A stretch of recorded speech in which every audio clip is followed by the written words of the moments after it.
our deepest fear. You make the broken heart rejoice. In you we find our voice. We lift you high above the skies.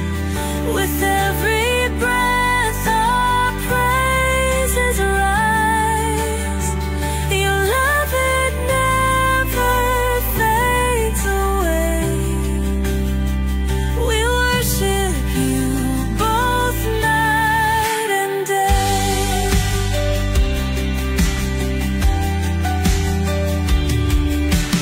Chains are broken in your name.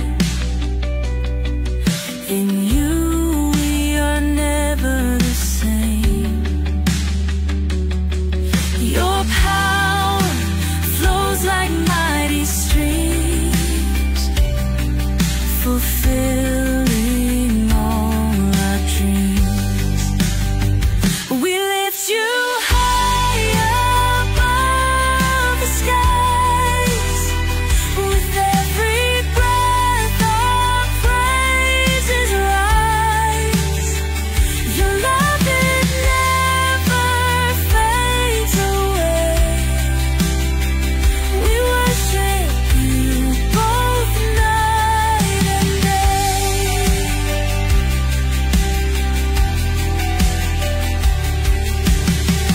Your name is power, life, and peace. By your word our fears release. You are the hope that fills our soul. In you we find our goal.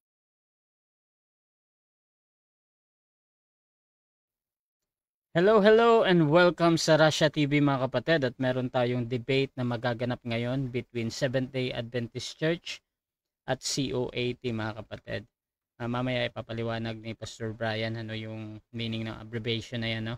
So ang ating topic ng debate mga kapatid ay patutunayan ng ating affirmative na ang baboy pinagbabawal pa rin ng Diyos na kainin sa mga Kristiyano ayon sa Biblia.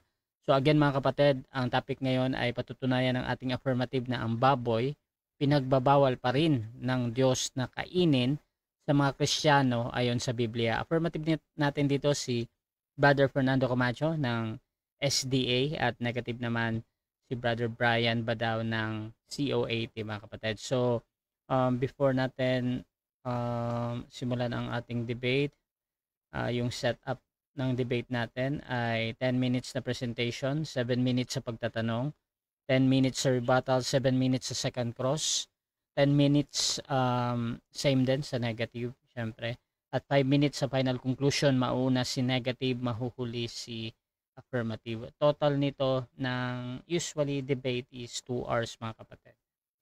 Sa ating rule number 1, ang limit sa pagsagot. So ang lahat ng sagot ay kailangan sagutin ng 20 seconds. Kung titigil ang sumasagot ng at least 5 seconds, magsasabi na ako ng next question. Ngunit, kung meron siyang hinahanap, tuloy pa din hanggang maubos ang 20 segundo. Rule number 2, kung close-ended ang question or categorical, kailangan sumugot sa pagpipilian muna bago magpaliwanag ng hindi lalampas ng 20 seconds. Ang unang lalabas sa inyong bibig ay yung categorical at pwedeng sabihin ng moderator ang kanyang sagot to satisfy doon sa nagtatanong. Rule number 10, 10 seconds explanation rule. Kung hindi niya sasagutin ang tanong or wala doon ang sagot niya sa pagpipilian, meron siyang pagkakataon na magpaliwanag ng 10 seconds at iyan na yung pinakasagot niya sa tanong. Walang objection sa panahong ito. Rule number 4, sagutin ang tanong na naaayon sa tanong. So kung meron tayong tanong na sino, ay magbibigay tayo ng pangalan, at kung ang tanong ay saan mababasa, so probably magbibigay tayo ng talata. Ngunit ang mga sagot na wala ay tinatanggap pa din na valid answer. Rule number 5, limit sa first stand. Sa first stand, doon lang dapat magtanong sa inilatag ng katunggali, at during first cross, pag sinabi o nabanggit ng sumasagot na hindi ko pa nilatag yan o mga ganitong kahulugan, ay automatic next question ko yan, at sa rebuttal doon na pwedeng itanong ang lahat either nilatag or hindi inilatag. Rule number 6, parusa sa dalawang warning. Ang debater na makakatanggap ng dalawang warning mula sa akin ay may disiplina yan. So, minus 1 minute sa time. Rule number 7, bawat senaryo ng objection, isang beses lamang maaaring magpaliwanag. Isang objection lang at hindi susundan ng sunod-sunod na objection at isang clarification lang din every question at no objection during final conclusion. Rule number 8, no insult about physical appearance. Hindi po pinapahintulutan ang pagbanggit o panlalait sa physical na anyo, gaya ng hugis ng katawan and kulay ng balat and etc. mga kapatid. Hindi din pinapahintulutan ang mga pagmumura na alam natin. Ngunit ang mga salitang gaya ng demonyo, kulto, sinungaling at iba pa ay maaaring gamitin. Rule number 9, no challenge question. Ito yung mga tanong na kung mabasa ko or paano kung mabasa ko. Hindi ko papahintulutan na may tanong yan kahit pa sumang-ayon yung kabilang panig. Rule number 10, para sa sensitive question, pinapahintulutan ko kayong magtanong ng sensitibong paksa. Kabilan doon yung personal na buhay. Ngunit maaari ding piliin ng sumasagot kung sasagutin niya o hindi. Rule number 11, disconnection time limit. Kapag na-disconnect ang isang debater at hindi siya nagre-respond, may maximum na 7 minutes para makabalik. Rule number 12, moderator, special authority. Bilang moderator, may kapangyarihan akong magtakda ng bagong rules na hindi nakasaad dito. Kung ito lang naman ay kinakailangan. So, ang aking pasya ay laging final and executory. Rule number 13, bilang tagapamagitan, ako ay nagsisilbing tagapangasiwa lamang dito sa inyong debate at hindi ako responsible sa anumang pananaw, paniniwala o pahayag ng mga debater. Ang mga sagot at opinyon ay pananagutan ng mismong nagsasalita. Hindi rin ako mananagot sa anumang hindi pagkakaunawaan, pagkasira ng relasyon o iba pang epekto dulot ng nilalaman ng debate. So by the way mga kapatid, ako nga pala si Rasha Vista. Ako po isang Catholic, one of the member ng Templar of Truth. At ako yung tatayong moderator, streamer, timer sa debate ngayon. So sumasang-ayon ba ang ating affirmative sa lahat ng nabanggit? Yes, Your Honor. Sumasang-ayon po sa lahat ng nabanggit. At sumasang-ayon din ba ang ating negative? Yes, Mr. Moderator, ako po ay sumasang-ayon.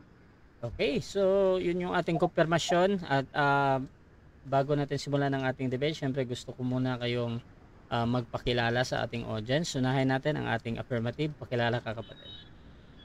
Okay, ang inyo pong malit na lingkod at kaibigan sa Impapawid, Brother Fernando B. Camacho Jr., isa pong simpleng kaanib ng Seventh-day Adventist Church. Tumatayo po sa gabing ito sa panig ng affirmatibo na patutunayan ko na ang baboy ay pinagbabawal pa rin ng ating Panginoong Diyos na kainin sa mga Kristiyano ayon po sa banal na kasulatan. At ako yung maasa ng magiging pag-uusap na ito ay magiging makabuluhan para sa mga patuloy na nagsusuri at naghanap ng katotohanan.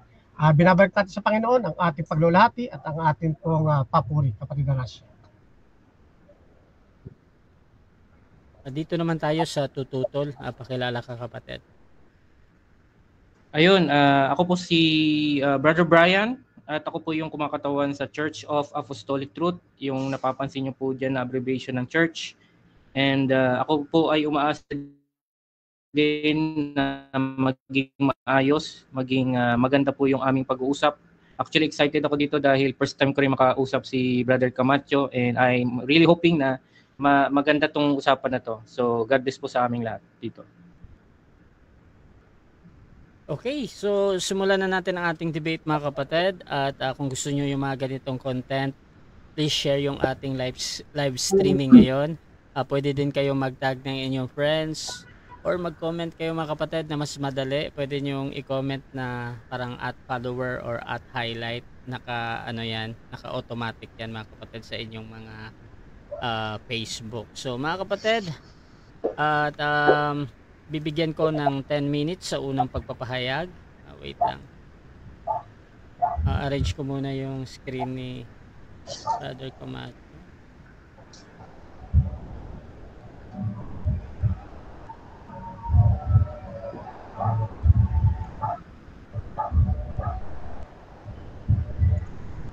Okay, wait lang mga kapatid. I-arrange ko lang.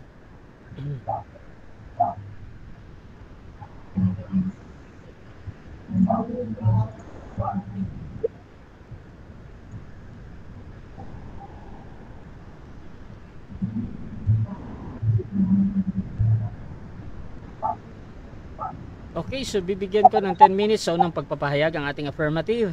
Your time start now, bro. Alright, muli po mapagpalang gabi sa inyo pong lahat mga kapatid. Muli pa akong titindig sa isang katotohanan na hanggang ngayon ay wala pang apologist na nakapagtutol sa atin pong laging itinatayong ito. Patutunayan ko po sa gabing ito na ang baboy ay pinagbabawal pa rin ng Diyos na kainin sa mga Kristiyano ayon sa Biblia. Katulad po ng nabanggit ng kapatid na Brian, ito po ay una naming pag-uusap. At ako rin ay excited na baka ang kapatid na Brian na ang siyang lubusang makagiba dito po sa ating katotohanang ibinabandila at ipinapangaral sa mga tao. Unang talata po na aking gagamitin sapagkat ito po ay pagkakasaad sa ating mga Kristiyano ayon sa banal na kasulatan, buhat sa kapitulo 44, talatang 23 ng Ezekiel. Ganito ang ating mababasa. At kanilang ituturo sa aking bayan ang pagkakaiba ng banal at ng karaniwan, at ipakikilala nila sa kanila ang marumi at malinis. Ang bayan ng Diyos ay magtuturo. Ang mga tagapagturo ay magtuturo sa bayan ng Diyos na kailangang maipakilala ang pagkakaiba ng marumi at malinis. Kasama na rito ang maruming karne at malinis na karne, maruming pamumuhay at malinis na pamumuhay. Dapat makita ng lahat ng mga mag-aaral ng banal na kasulatan kung ano ang pagkakaiba ng marumi at malinis. At ngayon ibibigyan natin ng espesipikong pag-uusap sapagkat ang paksa ay may kinalaman lamang sa baboy. Wala munang ibang pag-uusapan mga kapatid, kundi tungkol lamang sa baboy. Ngayon, hindi rin pag-uusapan sa gabing ito kung ang baboy ba ang tagapagligtas? O kaya, hindi po. Kundi, yung baboy ay hindi ipinahintulot pa rin kainin ng ating Panginoong Diyos sa mga Kristiyano. Diyan lang po iiral ang ating pag-uusap. Ngayon, bibitaw muna ako ng mga assignments na sasagutin sa atin ng negative.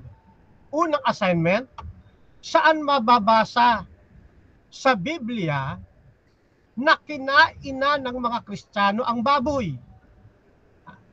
Or saan sa Biblia natin mababasa na kinain na, past tense, kinain na ng mga Kristiyano ang baboy? Kapag wala hong mabasa mga kapatid, ibig sabihin, hindi natutulan ang ating pananayuan. Nananatiling karumal-dumal ang baboy at hindi kinakain ng mga Kristiyano. Kaya para mabali, sagutin ito sa pagtindig ng negative. Saan sa Biblia natin mababasa na kinain na ng mga Kristiyano ang baboy? Pangalawang assignment, sino sa mga apostol ang kumain na ng baboy? Past tense ulit Pangatlo, ilang beses nilinis ng Diyos ang baboy? Mahalaga kasi ito sa pag-aaral mga kapatid. Yan, ngayon. Mamaya ko na itatanong yung pang-apat nating assignment. Yan unang tatlo mga kapatid, abangan natin. Ngayon, sabi sa Review and Herald, March 4, 1844, dapat anya nating siyasatin para sa ating sarili at alamin ang mga dahilan ng ating pananampalataya sa pamamagitan ng paghahambing ng kasulatan sa kasulatan. Kunin mo anya ang Biblia at sa iyong pagluhod ay manalangin ka sa Diyos na liwanagan ang iyong isipan. Ito isang magandang hamon sa atin mga kapatid sa naghahapot ng katotohanan. Ano pa sabi? Sa Review and Herald, November 19, 1908, ang tanging pananggalang natin laban sa mga panilinlang ni Satanas ay ang masigasig na pag-aaral ng kasulatan upang magkaroon tayo ng matalinong pagkaunawa sa dahilan ng ating pananampalataya. Ano po? Yan. Ngayon, kapag susunod tayo sa Panginoon, ang sabi ng 48:17-18 ng Isayas, ganito sabi ng Panginoon, ng inyong manunubos ng banal ng Israel. Ako ang Panginoon mong Diyos na nagtuturo sa iyo ng mapapakinabangan na pumapatnubay sa iyo sa daan na iyong dapat lakaran.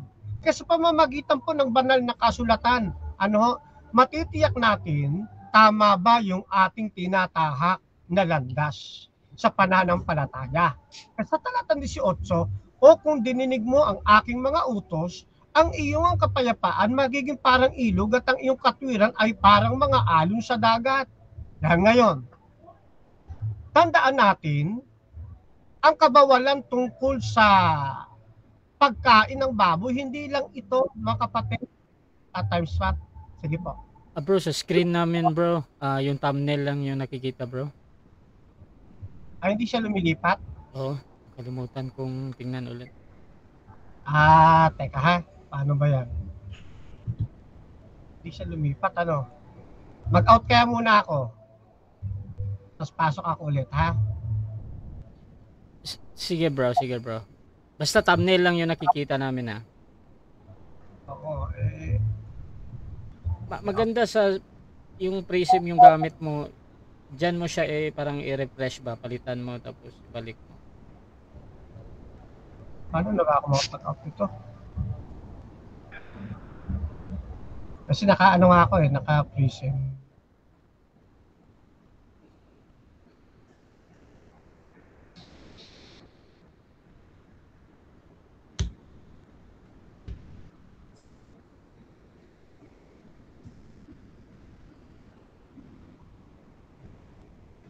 Okay, habang hinihintay natin si Fernando Camacho, shoutout muna sa ating nasa live. Si Pastor Jeff Tejon Orieta ng Prophetic Advent Ministry. Shoutout din kay Angelo Lucky Reyes, Ariniel Marcelo. Ayan bro, nakikita ko na. Isaiah 48 verse 7. Ilang minuto pa ho ako? 5 minutes. Okay, yan. So, sa aking pagpapatuloy mga kapatid, at nakikita na natin na mahalagang sumunod sa ating pong Panginoong Diyos sapagkat ibinigay niya ang mga utos bilang patnubay natin at makatiyak tayo na tama ang tinatahak nating landas. Bago ang Israel, mga kapatid, marami nagsasabi ng utos na ito'y para lamang sa Israel. Hindi ho, mga kapatid. Bago pa ho magkaroon ng bayang Israel, ipinakilala na ng ating Panginoon ang pagkakaiba ng malinis na hayop at ng maruming hayop. Makikita ho ninyo sa Kapitulo 7, talatang 2 ng Heneses. Meron nung binabanggit malinis na hayop at hindi malinis na hayop. Sa pagkakataon pong ito, ang kanila munang pagkain, ang original diet na kanila pong kinakain, yun yung prutas at mga gulay o mga luntian. Pero meron unang malinis na hayop at hindi malinis na hayop, silang kinikilala. Sa sumunod na talata pa, sa talatang 6, ganun din ang pagkakabanggit sa atin. Samantalang ang sabi rito, si Noe ay merong 600 taon. Nang ang baha ng tubig ay dumagsa sa ibabaw ng lupa, mayroon pa rin pagkakakilanlan ng malinis at marumi. Yan. Ngayon, wala pa ho ang mga Hudyo neto. Sa pagpapatuloy pa ng talata, samantalang ang bahang gunaw ay humupa na. Sa Kapitulo 9, talatang 3, dito ipinagkaloob ng ating Panginoon o pinahintulot na pwede nang kainin yung mga karne. Ganito ang pagkakasabi sa atin. Bawat gumagalaw na nabubuhay, magiging pagkain ninyo, gaya ng mga sariwang pananim na lahat ay ibinigay ko sa inyo. So dito ipinahintulot na kainin ang karne. Subalit mayroong pagtutulad. Kakainin ang karne katulad ng sariwang pananim. Ibig sabihin, kung papaanong hindi lahat ng sariwang pananim ay makakain, gayon din naman, ang bawat gumagalaw na nabubuhay ay magiging pagkain nila, subalit hindi lahat ay pwedeng kainin. katulad ng sariwang pananim. Ano po? Yan. Ngayon, dito na ho, samantalang ang panahon ay umuusad, dumating ang mga Kristiyano, mga kapatid. Last 2 minutes. Pagdating ng mga Kristiyano, ang sabi sa atin ng banal na kasulatan, sa Kapitulo 11, talatang 7 hanggang 8, take note mga kapatid ha, tinitindigan ko sa gabing ito na ang mga Israelita sa pangunguna ni Moises, lalo't higit si Moises, isang tunay na Kristiyano sa lumang tipan. Ipinagkaloob ang Kapitulo 11, talatang 7 hanggang 8 ng Levitico na ang baboy ang wikay hindi dapat kainin. Ano ho? Maliwanag po ito, verbatim na nakalagay, hindi dapat kainin. Ipinag-utos ito sa isang Kristiyano katulad ni Moises. Ngayon, sabi ni Gordon, obedience to the law is not the source of blessing, but it augment a blessing already given. Ang pagsunod niya sa kautusan hindi pinagmumula ng pagpapala, kundi ito'y nagpapalago o nagpapalalim ng pagpapalang na ipagkaloob na. Blessing po na pagkalooban tayo ng batas, ng kabawalan ng pagkain ng karumalduman, sa ikabubuti rin ng atin pong kalusugan. Kaya sabi dito, ni Gordon, law is the gift of the generous giving, saving God. Ang kautusan niya kaloob at nagbibigay at mapagligtas na Diyos. Kaya mahalaga sa atin ito, sa pagpapatuloy ng Levitico, ang baboy, ang wika, hindi dapat kainin. Ngayon, sa aklat ng Deuteronomy kung saan ang pagdidiin ng banal na kasulatan, ang sabi rito, bawat tao anya'y makakakain. Itinuturing man siyang malinis o marumi. Ibig sabihin, Hudyo man o hindi Hudyo, makakakain siya ng hayop na ipinahintulot na kainin. Ang bawat tao ay makakakain. Itinuturing man siyang malinis o itinuturing man siyang marumi. Kasama po Kristiyano riyan. Maraming salamat po. Okay. So dyan nagtatapos mga kapatid ang ating first presentation ng ating affirmative. Dako tayo sa unang pagtatanong ng ating negative. Brother Brian Badaw ng COAT, your time start now, 7 minutes.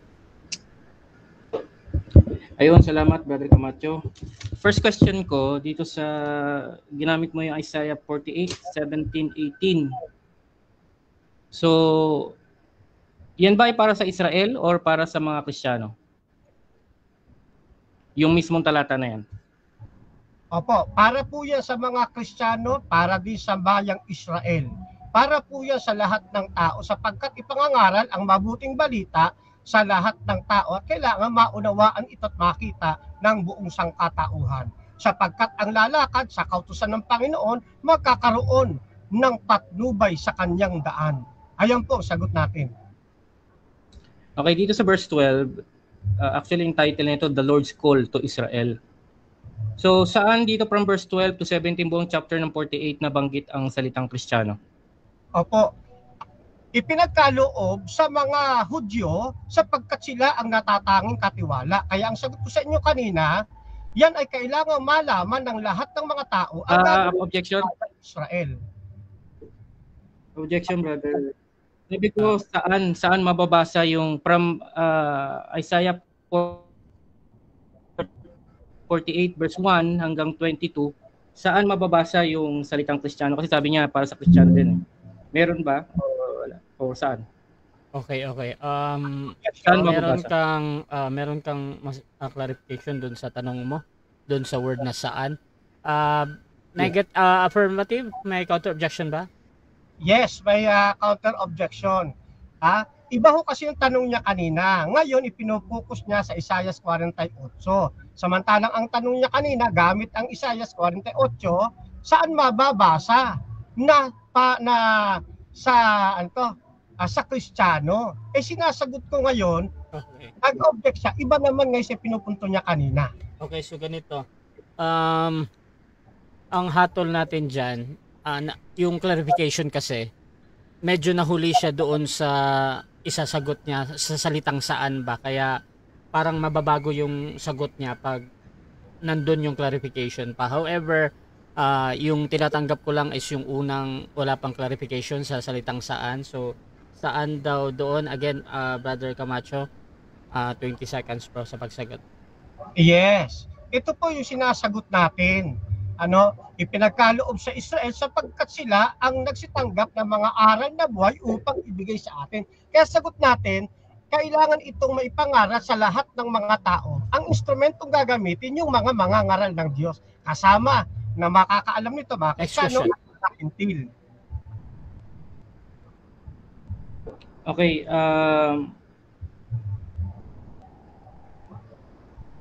same question pa rin, gusto ko lang bigyang i-confirm.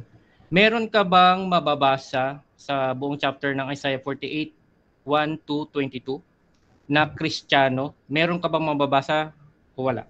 Meron o wala? Okay. Meron po. Hindi niya tinatanong, Mr. Moderator, kung may mababasang word for word. Basta tinatanong niya, may mababasa. At sa pagbabasa, may mga tinatawag na behind the text.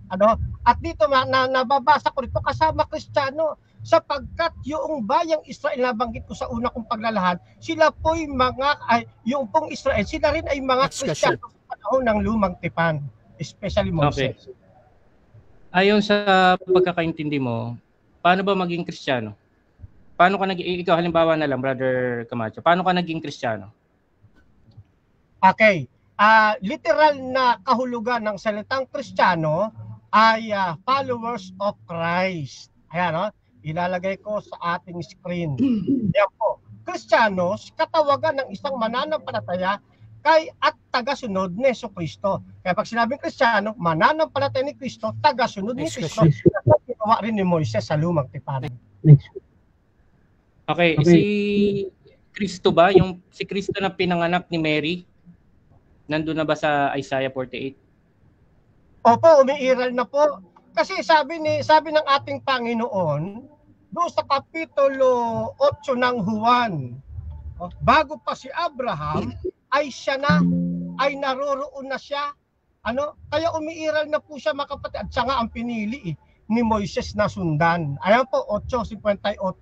Kaya yan pong Isaiah, bahagi lamang ng pag-iral ng ating sa lumang tipan. Okay, ang tanong ko sa iyo, bro, yung pinanganak ni Mary sa Jesus Christ, meaning to say yung tao, ay sagot mo, nandoon na. So, meaning to say, pati si Mary nandoon na.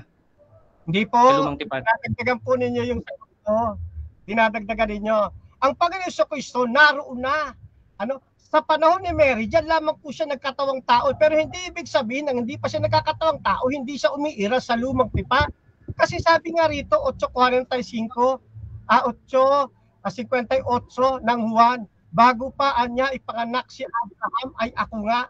Ayon. Sabi mo, hindi pa pala siya umiiral sa lumang tipan.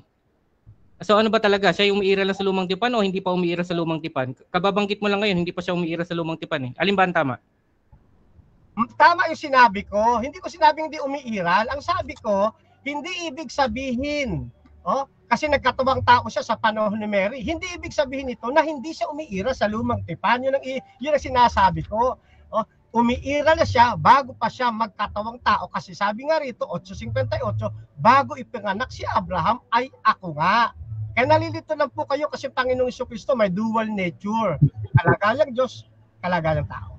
Okay, siguro bigyan din ko pa yung tanong Sabi ko kasi, yung pinanganak ba ni Mary, meaning to say yung taong si Jesucristo, siya ba ay umiiral na sa lumang tipan? Yes or no? Pinanganak ni Mary na si Jesus Christ, umiiral na ba siya sa lumang tipan? Yung kalagayang tao hindi pa. Kalagayang tao hindi pa. Pero bago siya magkatawang tao, umiiral na siya sa kalagayang Diyos sa lumang tipan. Kaya nga ang sabi niya, Juan 8:58, bago si Abraham, ay ako nga. Yan nga ang sinundan sinampalatayanan ni Moises at ng mga Hudyo na sumunod kay Moses sa lumang tipan. Kaya sa lumang tipan pa lang, may mga Kristiyano na hindi kumakain ng baboy. Alright. Yung Leviticus chapter 11, 7 to 8, paki-confirm lang. So, siguro ang sagot mo dyan, may Kristiyano na rin dyan. Yes or no? Yes, may Kristiyano na dyan. Kasi nga, kasama po sila Moises dyan eh. Di ba? Si Moises po, mananampalataya ni Kristo yun eh. Tagasunod siya ng ating Panginoon Kristo eh. Kaya may Kristiyano na po dyan. Kaya yung inutusan na huwag kakain ng baboy, ayun, meron na kasama mga Kristiyano. Ayun po, sagot na ho natin. Okay, so kung wala si Kristo, yung taong si Kristo, doon sa lumang tipan, sino yung sinusundan nila na sabi mo, pagiging Kristiyano, sumusunod kay Kristo. Pero wala pa pala yung taong si Kristo sa lumang tipan. Sino yung sinusundan nila para maging Kristiyano? Sino? Opo.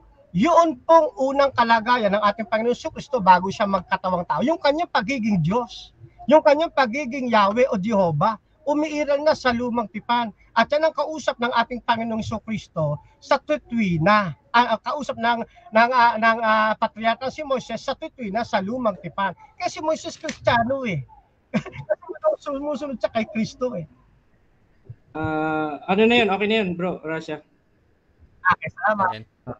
Okay, so dyan nagtatapos mga kapatid ang first cross ng ating negative. Dadako tayo sa kanyang presentasyon, pero bago yan, shoutout muna sa ating nasa live. Nandyan si Brother Yuli. Sabi niya, parang batang-bata pero napakalayo ng sagot niya. Sabi naman ni Pastor Iggy Boy Kilat, malabo na mahuli. Shoutout kay Gidin Zulueta. Sumasad na si Brian. Ito din kay Reggie de la Cruz, simple lang iyan kapag ang ipinipilit ay galing sa lumang kautusan, ang ipapasalungat mo ay ang bagong tipan. Nasa bagong tipan na tayo, huwag kang pumayag na ang sinasabi niya ang masunod, ang umiiral sa usapan, ipilit mo ang bagong tipan. Shoutout din kay Reniel Marcelo, ang hina ng negative mag-interpolate. Mababaw, napunta ka na kay Mary, sa baboy lang negative focus. Shoutout din kay Leodel Alba Pabiluna, lami daw ang susunugin. Shoutout din kay Jabes Chiong, pagkadaghan sa mga sabadista nagkaon ragyapon og baboy kay lami di ay. Shoutout din kay Brother Yoli, unang tanong pa lang, nangangamuti na ang anti-baboy. Shoutout din mga kapatid kay Ken Lee, Isaiah 66:17-22. Herwin Hernando, sa palagay ko kapatid, mali ang paggamit mo ng mga talata mula sa lumang tipan. Iyan po ay para sa mga lahing Israel po lamang, kapatid Fernando Camacho.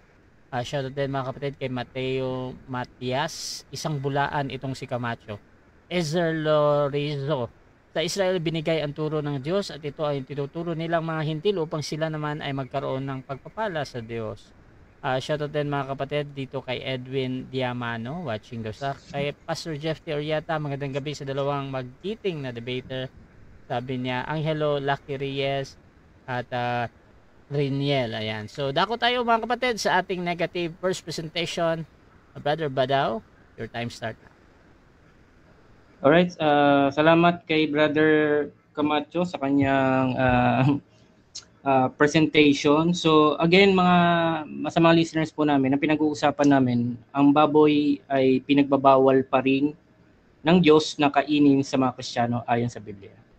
So kanina sa cross-exam natin kanina ay notice na hindi honest sa pagsagot itong ating kausap. No? So kaya pala may mga nag-i-input sa akin na ang pagsagot ni Brother Camacho ay hindi honest sa scriptures, no? So anyway, papaubaya ko na sa inyo yan, mga listeners, ano. So meron na raw Kristiyano doon sa Old Testament. I think that is not an honest question. Okay? Ngayon, doon sa mga ginamit niyang talata, so magiging objective ako, no. Doon na lang ako sa kanyang mga ginamit na talata. Kasi pag naging objective ako doon sa kanyang presentation ay malayo kasi doon sa paliwanag niya yung ginagamit niya mga talata. So wala pong mga Kristiyano doon sa mga sa mga ginamit niyang talata, mga kapatid. So kung wala pong mga Kristiyano, wala kang mababasa ng mga Kristiyano doon kasi logically speaking, wala naman talagang Kristiyano. So bakit ka makakabasa ng mga Kristiyano doon? So nagtatanong lang tayo kasi sabi niya may mga Kristiyano na doon kaya pinapahanap ko sa kanya. Okay? Ngayon, pag sinabi mo kasing pinagbabawal pa rin, meaning to say, existing yung utos. Okay? Now, kapag sinabi mo na existing, umiiral ito. Kaya nga sinabi mo umiiral, ay ano pa rin, pinagbabawal pa rin, so umiiral. So, doon naman sa topic namin, ang sabi doon, hindi Israel ang aming topic, Kristiyano. So, bilang affirmative, talagang mapipilitan siyang sabihin na may Kristiyano na sa Old Testament. Otherwise, wala kaming debate ngayon, kaya ipagpipilitan niya yan. Okay? Kahit na wala siyang mabasa, kahit sa isip niya, no, na alam niya na hindi totoong may Kristiyano doon, sasabihin niya pa rin na may Kristiyano doon. Okay? So, alam na natin yung ganong style. So, sa presentation, sa mga talata, no, hindi po na-establish doon na may mga Kristiyano. Okay? So, biblically speaking, hindi po inutusan ang mga Kristiyano. Kaya yung pag sinabi mong pinagbabawal pa rin, no, irrelevant na yun kasi dapat papatunayan mo muna na inutos ito. Kumbaga, nag-exist na yung utos sa mga Kristiyano. Alright? Now, sabi niya, may nagtanong siya, sabi niya meron daw siya, nakalimutan ko isulat yung isa, nakalimutan ko yung exact words niya doon. Sabi niya, saan mababasa na kinain na ang baboy ng mga Kristiyano? Para sa kanya, that's the only way na maniniwala siya na ang baboy ay Kristiyano na. Ang mga baboy ay pwede nang kainin ng mga Kristiyano. Okay? Hindi baboy ay Kristiyano na, sorry. Ang baboy ay pwede nang kainin ng mga Kristiyano. Again, bago yung, kumbaga ina-assume na kasi nung kanyang tanong na inutos talaga sa mga Kristiyano. Kaya ang tanong niya doon sa number 1, I think that is false dilemma, no? Kasi may way, may ibang kaparaanan para malaman mo, no, na pwedeng kainin. Hindi lang doon sa kaparaanan niya kasi ang kaparaanan niya parang pinupwersa niya akong bigyan siya ng biblical evidence na ang mga Kristiyano kumain na ng mga baboy bago siya maniniwala. Okay? Yun lang ang way para maniniwala siya. Okay? So may ibang way. No? Hindi niya pwedeng limitahan doon lang. May ibang way. Okay? At ang sabi niya, sino ang kumain sa mga apostol ang kumain ng baboy? So I believe na walang kumain ng baboy sa mga apostol. Okay? Dahil ang mga apostol ay mga Hudyo. Pinag-uusapan namin Kristiyano. So meaning to say, kahit na may mga Hudyo na Kristiyano na convert sila sa Christianity, kung ano yung pinagbawal sa kanila, no, patuloy pa rin nilang ginagawa. In fact, may mga practices pa rin yung mga apostoles na inline pa rin sa Torah. So hindi namin pinag-uusapan kasi yung mga apostol, like yung 12 apostles, mga Hudyo yan eh. So I think ano na naman yon, fallacy na naman yung tanong niya. Kasi bakit niya ako paghahanapan na ang mga apostol ay kumakain na ng baboy, mga Hudyo yon. Okay? Meaning to say, yung mga practices nila, kahit na Kristiyano sila, hinahayaan pa rin sila ng scriptures na practicein yung kanilang mga Judaistic na mga practice. In fact, may mga nagsasabat pa rin sa kanila. So hindi yun ang hindi yun ang punto. Okay? Kung yung mga apostoles ay kumakain ng baboy o hindi. Naturally speaking, since ang utos ay sa kanila, no, hindi sila kakain ng baboy. Okay? Pinapractice pa rin nila yon kahit na sila yung mga Kristiyano na. Now, nakalimutan ko yung pangatlo niyang sinasabi. Anyway, yung utos na makikita natin sa Old Testament, Leviticus chapter 11 verse 7, Deuteronomy chapter 14 verse 8, ay pinag-utos hindi po sa mga Kristiyano, kundi sa Israel. Okay? Now, kahit pa sabihin or granting na ang utos ay umiiral, still irrelevant pa rin ito sa mga Kristiyano dahil nga sa Israel lang ito pinag-utos. Okay? Kanina, yun nga sinasabi niya, may Kristiyano na daw yun. Lahat ng sinasabi niya patungkol sa may Kristiyano na sa Old Testament ay pawang opinion niya lang. Okay? And again, sabi ko nga sa inyo, kayo na ang maghusga kung may makita kayong Kristiyano o valid ba sabihin na may Kristiyano na sa Old Testament. Now, gusto ko lang bigyang pansin dito sa Romans chapter 14 verse 20 to 21. No? Ang sabi ng Panginoon dito, sabi ni Paul sa Roman Church, which is ang Romans ay multi-ethnic church. So may Gentiles, may Jewish, no? Pero mga Kristiyano sila. No? Ang sabi dito ni Paul, do not destroy the work of God for the sake of food. For although all things are clean, it is wrong to cause anyone to stumble by what you eat. It is good not to eat meat or drink wine or to do anything that causes your brother to stumble. So, dito may conflict, no, between multi-ethnical na mga Christian, Jewish, tsaka mga kasi magkasama sila sa church. Okay, mapapansin natin dito mga kapatid, yung mga Gentiles, may kinakain sila na hindi pwede sa mga Hudyo. Okay, pero kinakain pa rin nila. Meaning kasi bawal sa mga Hudyo. Okay? Ang naging problema dito, kinakain nila yung mga pagkain na yon in front or in the presence of their brethren na mga Jewish. Kaya ang sabi ni Paul, hindi sa pag-ibig ang inyong ginagawa. Kasi natitisod ang ibang mga kapatid, which is mga Jewish, dahil bawal pa rin sa kanila kainin yon, yun pa rin yung kanilang practice sa kanila. Okay, so kahit na hindi mo nabasa dyan yung verbatim na baboy, kasama. Kanina pa nga binabanggit ni Brother Camacho yung pagkain, pero wala naman siya nababanggit na baboy. Sinasama niya yung baboy doon na marumi. So I will do the same thing. No, yung mga pinagbabawal na pagkain is kasama diyan yung baboy, no? Pero hindi po 'yan sinasabi ni Paul na okay, bawal kumain 'yan, bakit pa rin kayo kumakain, no? The only time na sinabi lang ni Paul is Romans chapter 14 verse 23, but the man who doubts is condemned if he eats. So kung kumakain ka na hindi ayon sa iyong pananampalataya, that's not your faith. Like kumain ka ng something na bawal sa iyo but it's not according to your faith, no? Sabi doon ka nagkakasala kasi yung pagkain mo ay hindi ayon sa pananampalataya. Okay?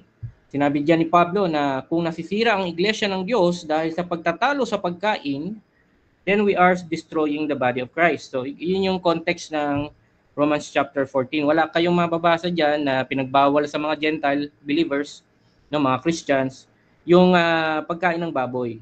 Okay? Ang sinasabi lang daw, huwag kayong kakain sa presence ng mga kapatid nyo dahil nga hindi na kayo kumakain sa pag-ibig. Alright? Now, magandang bigyan ko rin pansin nyo sa Acts chapter 15. No? Kasi kung tama yung sinasabi ni Brother Camacho, ito yung logic eh. Kung tama yung sinasabi ni Brother Camacho na bawal sa mga Kristiyano ang pagkain ng baboy, I think that is the perfect time na ipatupad dito. Kasi mapapansin nyo sa Acts chapter 15, nagkaroon ng pagtatalo ang mga apostoles doon kung ano yung mga dapat na ipasunod sa mga Gentile believers which are Christians, no? Doon sa kautusan. Pero out of, I think, if correct ako ni Brother Camacho, 614 commandments, kasi mas magaling siya sa Torah. No, 614 commandments, ang 4 lang yung ibinigay sa mga Gentile believers. Hindi kasama doon yung pagkain ng baboy. So kung tama siya, no, I think that is the perfect time. Oy, bawal pa rin yung baboy. Wala tayong mababasang gano'n. So I hope nakukuha ni Brother Camacho yung logic na pinopoint ko dito. Pero wala tayong mababasang gano'n. Diba? Okay, so dyan nagtatapos ang negative presentation. Dako tayo sa unang pagtatanong ng ating affirmative sa negative. 7 minutes para kay Fernando Camacho ng SDA. Your time start. Okay. Ginamit po ninyo yung aklat ng Roma chapter 14. Ang tanong ko po sa inyo, yung bang pagkain na tinutukoy dyan, yan ba ay broma o akatarton? Hindi ako gumamit ng Greek eh, kung anong meaning nun. Pero ang point ko doon, yung pagkain na pinagbabawal doon sa mga Jewish, of course, kasama doon yung baboy.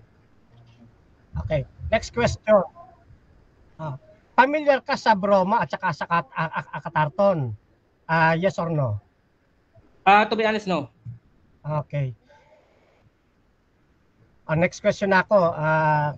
Honest question, honest answer naman. Ngayon, ang tanong ko naman ito. Okay. Si Moises ba ay sumampalataya at sumunod kay Kristo? Yes or no?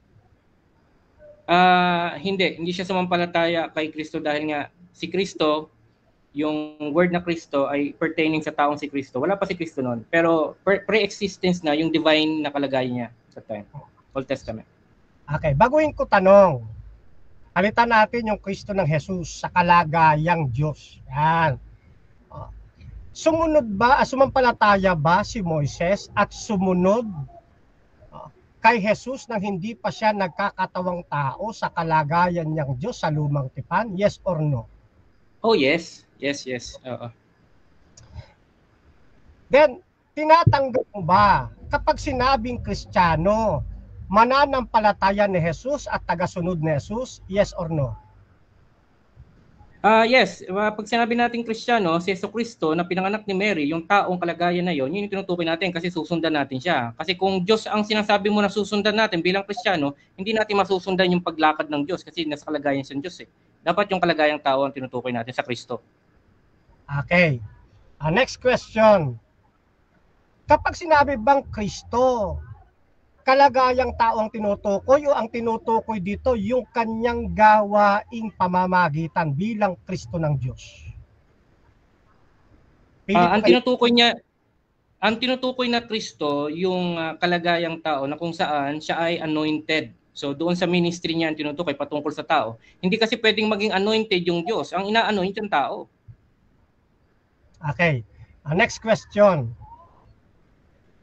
Tinitindigan nyo pa rin ba hanggang ngayon na kapag sinabing Hudyo, kapag sinabing Hudyo, hindi siya magpapakain ng baboy sa mga Kristiyano? Tinitindigan nyo po ba yon? Pakiulit yung tanong. Time stop, Brother Rasha. Medyo hindi ko ma-digest yung tanong. Hindi ko masyadong ma-digest yung tanong. Okay.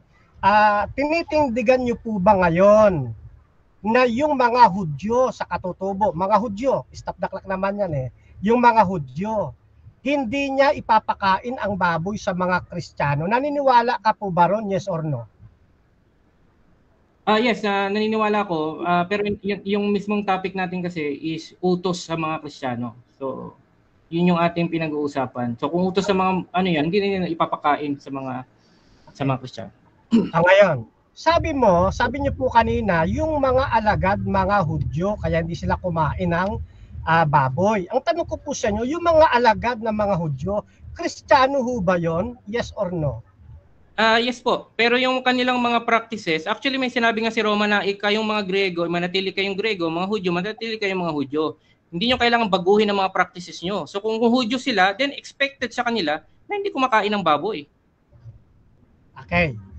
Dahil sa sinabi ninyo yung mga alagad na Hudyo hindi kumakain ng baboy ay mga Kristiyano rin. At hindi sila magtuturo na kainin ng mga Kristiyan ang baboy. Kung ganon, sino ang nagturo sa mga Kristiyano na kumain sila ng baboy? Wala, dahil hindi naman kailangan, dahil kumakain naman talaga ang mga Gentiles ng kung ano yung mga pinagbabawal sa mga Kristiyano. So yung practice ng mga Hudyo na mga apostol, hindi Christian practice yun kasi practice nila bilang Hudyo. Yung hindi sila kumakain ng baboy. Okay. So walang nag-utos sa kanila sa mga Kristiyano na kumain ng baboy.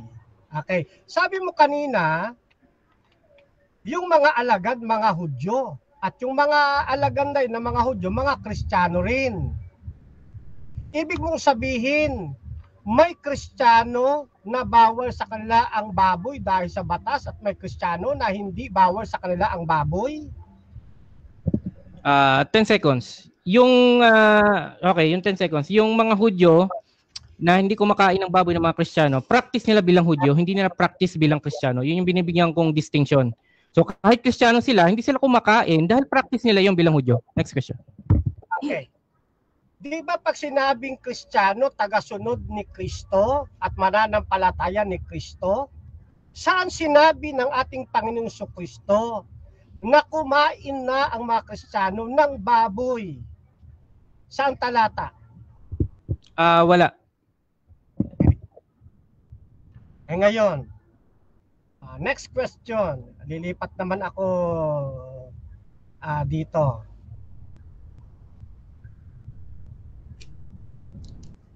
Last 1 minute. Okay.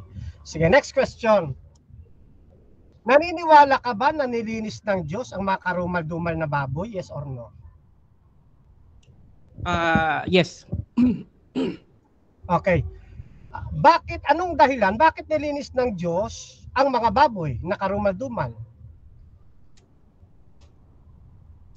Para sa mga Hudyo, yes. Bakit nilinis? Hindi ko masasagot yung bakit. Okay, pero base sa Acts chapter 10 nga, nilinis na ng ating Panginoon yung kung ano yung tinuturing na marumi ng mga Hudyo, wag nang ituring na marumi. Okay. Doon sa ginamit mong Acts 10, si Pedro, apostol na Hudyo at Kristiyano, siya ba ay kumain ng baboy? Yes or no? Hindi po. Yun ay may kahulugan na patungkol ito sa mga hentil dahil tinuturing niyang marumi ang mga hentil. Therefore, wag niyang ituring na marumi ang mga hentil. May karapatan sila sa ebanghelyo. So ibig sabihin, ang Acts 10 hindi tumutukoy sa literal na isusubo mo at kakainin yung baboy. Tama po bang unawa ko sa sinabi ninyo? Hindi po. Tama po ang pagkakaintindi niyo. 7 minutes na. Okay, so dyan nagtatapos mga kapatid ang ating first stage ng ating debate. Shoutout muna sa ating mga kapatid dyan, si Renier Marcelo. Sabi niya, weak ang negative, hindi nakapokus sa baboy, doon na sa practices ng Gentiles and Jew na punta. Shoutout din kay Jeff T. Orieta, magandang topic din sa podcast ito bro, Brian Badao. Shoutout din kay Calib, wala yung katapat mo bro, per bata pa sa debate, tapusin mo na yan. Madaming di alam. Pero din kay J. Montero, mayroon nag-utos ang Panginoong Jesus, sabi ng Bible, ang pumasok sa tiyan ay hindi nagpaparumi. Kung yung lumalabas sa bibig, otherwise, wala nang kabuluhan kung ano ang kainin mo. No connection sa kaligtasan. Amen. At ito din kay Reggie de la Cruz, malaya ka ngang kumain man ako ng baboy o hindi, nasa akin yun, kalayaan ko iyan. Hindi ako magkakasala sa pagkain ng baboy dahil hindi ako saklaw ng lumang kautusan. Ito din kay Rechi Cortez. Magandang gabi po, magandang paliwanag bro Fernando Camacho. Shoutout din kay Chris Pons. Mukhang hindi alam ni negative na hindi pa umiiral Jesus sa lumang tinpan. Shoutout din kay Pastor Eric Villanueva. Yan na, babanatan ka na ni Cap Fernando ng Greek na broma at akatarton yan. Yari ka na, Brian Badao dyan. Katutin kay Reniel Marcelo, yun lang, pag wala kang alam sa Greek, huwag ka nang makipag-debate. Shoutout kay Ezer Lorezo, ang baboy ay karmadumal, ang templo ng Diyos ay tayo. Paano titira ang Diyos sa'yo kung dinudumihan mo ang templo niya? So mga kapatid, tuloy-tuloy tayo dito at dako tayo sa ating affirmative rebuttal. Fernando Camacho ng SDA. Your time start now. Okay. So mga kapatid, gusto kong pansinin po ninyo yung pagkagamit ng Roma 14. Sa Roma 14, wala akong tutol. Kundi tinututulan ko yung malihong pagkaunawa sa talata pong ito. Isinama rito yung baboy. Hindi dito kasama ang baboy mga kapatid. Sapagkat yung baboy ay kasama po sa tekstong Grego na akatarton.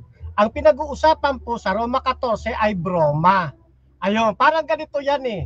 O, ang laro na ginagawa doon sa Roma 14, basketball. Tapos ang pinatutunayan ng negative ay volleyball. Hindi magkatugma. Hindi pinag-uusapan ang baboy sa Roma 14 sapagkat ang baboy ay nasa ilalim po ng akatarton. Ang binabanggit sa 14 ng Roma ay bromaton o broma. Ano?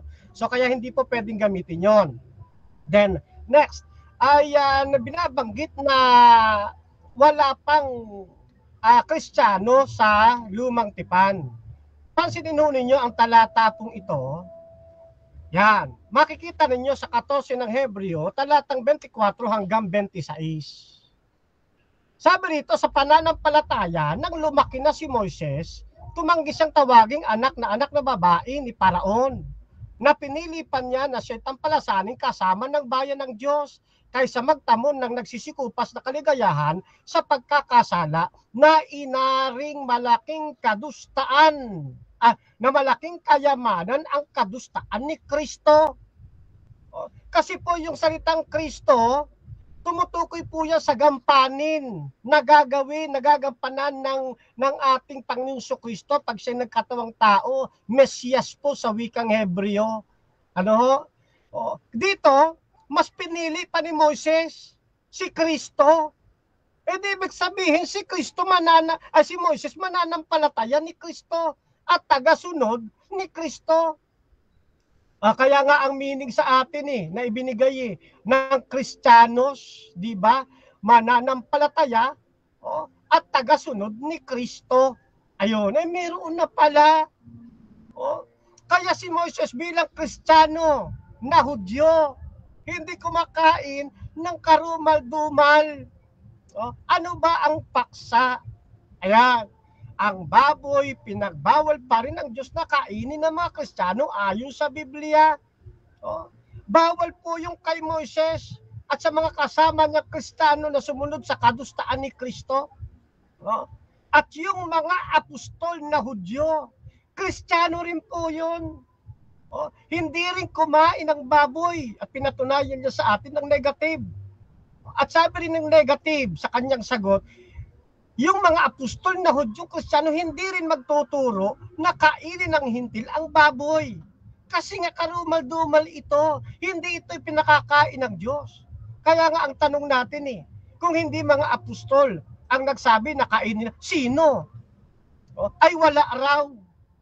Hindi po pwede yung wala, mga kapatid. Sapagkat ang tagasunod nila, sapagkat ang sinusundan nilang aral, si Kristo. Kung ano ang aral ng ating Panginoon, yun din ang susundan nila. Ngayon, nagturo ba si Kristo na huwag kakain ng baboy? Opo. Kasi nga, pinili ni Moises si Kristo, sinampalatayanan, sinundan niya si Kristo. Sino yung nagbigay ng kautusan kay Moises mula pa doon sa bundok ng Sinai hanggang sa iba't ibang bahagi ng pagbibigay ng kautusan? Hindi ba't ang ating Panginoon Hesus nang siya hindi pa nagkakatawang tao? Kaya tanong natin kung hindi mga apostol, sino? Si Kristo ba? Kasi kung sinagot niya si Kristo nagturo, masisira ngayon yung sagot niya kanina na ang mga apostol ng mga Hudyo Kristiyano hindi magtuturo nakainin ang baboy sa mga Kristiyano. Ayun. Kaya nanatili tayong nakatindig, mga kapatid. Ano ho?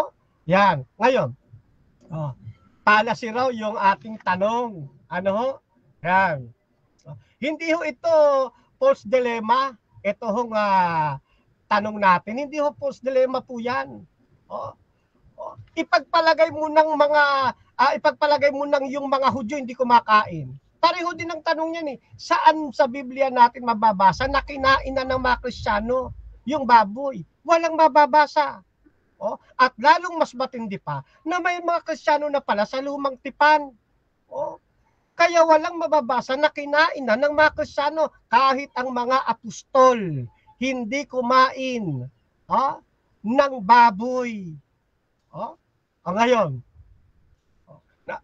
matiba yung una at ikalawa nating assignment, hindi natutulan. Ilang beses nilinis ng Diyos ang baboy? Tapos para saan yung ginawang paglilinis? Nakita nyo nakahang ang sagot, mga kapatid. Pero ako naman ay natuwa sa honest answer ng atin pong butihing kaibigan na ginamit yung gawa Gis. Kasi yung iba ginagamit yung gawa Gis para patunayan na pwede nang kainin yung yung baboy Ay nakakatuwa naman kasi idiniin sa atin ng negative na hindi ito para sa literal na pagkain na karumal-dumal, kundi ito tumutukoy sa mga hentil. Ayun, malapit nang maging Adventist ang negative side. Kasi yan ang paniniwala ng Adventist Yang gawa Diyos po na yan ay evangelism. Hindi po yan literal nakakain ka ng literal na baboy. Evangelism po yan na may kinalaman sa pagtanggap sa mga hintil. Kaya dito natutuwa po ako sa negative side. Ano po? Yan.